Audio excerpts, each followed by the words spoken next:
Hi, well, welcome to Saturday Night. I'm Brian Kilmeade, and this is One Nation. Coming up on the show tonight, you're going to love it. Matt Taibbi is standing on the on-deck circle. Andrew Gruhl, the outstanding celebrity chef, and so much more. Jamie Kilstein on the cancel culture. They tried to cancel him. It didn't work. But first, I want to start with this. Lying to our face. There's been so much talk about the 2020 election this week. I don't know if you missed it. One side, how dare you challenge President Biden's win? Conversely, how dare you accept Biden's victory, filled with bad ballots, corrupt and biased workers, unjustly flipping the White House to the Democratic Party. But I have another take which quite possibly is impervious to challenge. Imagine someone in your life lying to your face multiple times. That's what Joe did. If Joe Biden just told the truth about his past when he was asked, his defeat would have been virtually guaranteed, and here's what I mean.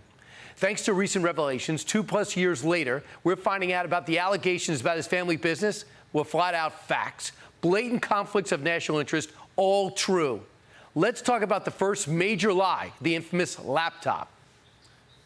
Trump, I want to stay on the issue of race. We're talking about the issue. From him. Look, there are 50 former national intelligence folks who said that what he's accusing me of is a Russian plant. They have said that this has all the 5 former heads of the CIA, both parties, say what he's saying is a bunch of garbage. You mean the laptop is now another Russia hoax?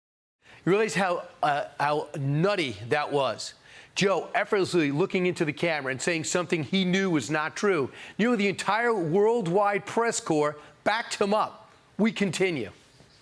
I've never discussed my business or their business, my sons or daughters. I've never spoken to my son about his overseas business dealings. I have never discussed with my son or my brother or anyone else anything having to do with their businesses, period.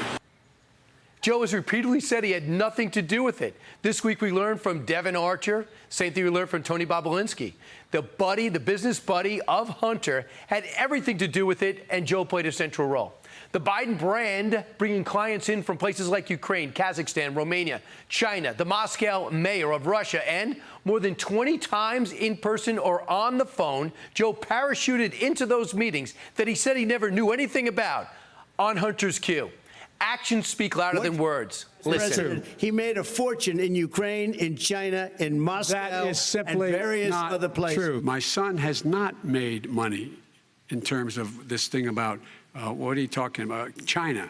I have not had the only guy made money from China is this guy. China ate your lunch, Joe, and no wonder your son goes in and he takes out billions of dollars, to manage. He makes millions of dollars. It was millions, but it was dollars. Moderators sat in silence, even stopping Trump at times mid-sentence. Fact-checking non-existent. The press was virtually mum. Look at this card from then Vice President Joe Biden to Archer, a business partner of this guy named Hunter. Quote, I apologize for not getting to talk to you at the luncheon yesterday. I was having trouble getting away from hosting the president of China at the time, President Hu. I hope I get to see you and Hunter soon. And then a handwritten P.S., happy you guys are together. You know, the businesses he knew nothing about. Oh, and what about Burisma?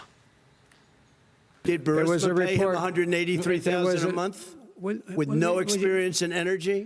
Mr. President, my son did nothing wrong at Burisma. I think he did. Of course he did. And we know he wouldn't have gotten the job without Joe's influence, and we know he had it in his portfolio from President Obama when he was vice president. Now, even the Washington Post, Joe's hometown newspaper, never saw a Biden scandal that wasn't worthy of ignoring, published this. The Post slaps 4 Pinocchios on Joe Biden for falsely claiming that Hunter never made money from China and never discussed business with his son. 4 Pinocchios. What an embarrassment. Now, for those of you who voted for Joe, if you knew then what you know now, would you have voted differently? I'm not talking about hardcore Democrats. I'm talking about moderates, independents, undecideds. Don't blame ballot harvesting, failed voting machines, biased workers, drop boxes, or drive-in voting. How about blaming the press for not being fair, Joe for not being truthful, and robbing all of us of a fact-based decision on the 2020 presidential election? Like Trump or not, he didn't have many secrets. Hey, Sean Hannity here. Hey, click here to subscribe to Fox News YouTube page and catch our hottest interviews and most compelling analysis. You will not get it anywhere else.